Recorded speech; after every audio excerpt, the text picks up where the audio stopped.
हिमांशु विश्व प्रसिद्ध बरगड़ धनुजात्रा आरंभ होईछि केमती परिवेश आपण देखुछंती कोन दृश्य चली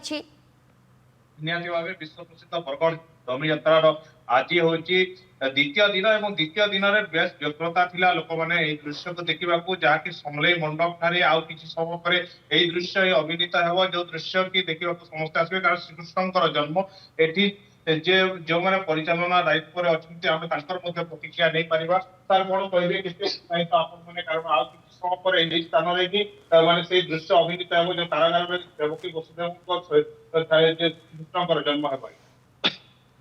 आज हूँ 78तम धनुजात्रार द्वितीय दिन आज परी दिन में कृष्णकर जन्म वृत्तांत देखा अभिनय कर आमर ये जो कारागार है केन्द्रीय कारागार मथुरा एठारे बंदी होती देवकी एवं वसुदेव तांकरी गर्भरु आज जन्म हे स्वयं गोलक बिहारी विष्णु कृष्ण एवं तांको हठात तांकर जो जन्म हे कबाट खोली सीधा उपपुर को नहीं जिवे वसुदेव बाटरे उग्रसेन महाराज सहित भेट हेब एवं साक्षात दर्शन पाइबे उग्रसेन महाराज। तो आज आम बहुत खुशी प्रतिवर्ष एमती हुए द्वितीय दिन में लोक मैंने भी बहुत खुशी अच्छे निहाती भावे शुणुले वास्तविक समले मंडप रे ही ता अभिनीत हेब आमे से दृश्य टिके देखिबा को चाहबा आम सहित जे वसुदेव भूमिका रे अभिनय करूछन्ते आमे तांकर मध्ये प्रतिक्रिया नै करबा कोन कहबे सर कि बोली रहुची कारण ए जीवंत अभिनय को आपण मात्र देखुछन्ती आज कृष्ण जन्म कोन सीधा प्रसिद्ध धनुजात्रार द्वितीय दिवस एक करुण उपर आधारित आज कार्यक्रम गत अभिनय रे वसुदेव देवकी विवाह पर कंस जिते पाठ पालंकी वसुदेव पर शून्यवाणी होती कंस जहाँ को पाठ पालंकी वसुदेव पर तारी अष्टम गर्भर सन्तान हो दुर्मुक्तिर कारण ये संवाद सागे सागे निर्यातित वसुदेव देवकी हाथ में गोड़ में स्कुली बांधे षष्ठ पुत्र निधन सप्तम पुत्र अदृश्य है आज अभिनीत हम अष्टम पुत्र तेणु एक करुण रस उपर आधारित आज दिन एवं भावविह्वल परिवेश आज ये समय भावविह्वल तुमक हृदय प्रकम्पित होची अष्टम पुत्र जन्म जिते श्रवण कर वीरकंस पुणी छुट्टी आसो मथुरा तेणु प्रस्तुति मो सारी बर्तमान जीरा नदी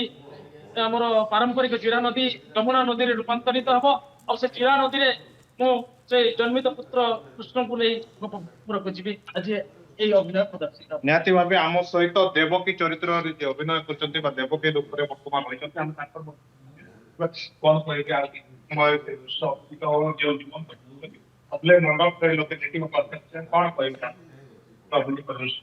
आज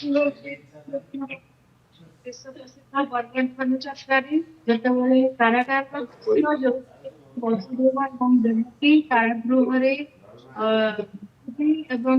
अष्टम गर्भर संतान जन्म अष्टम गर्भर संतान जन्म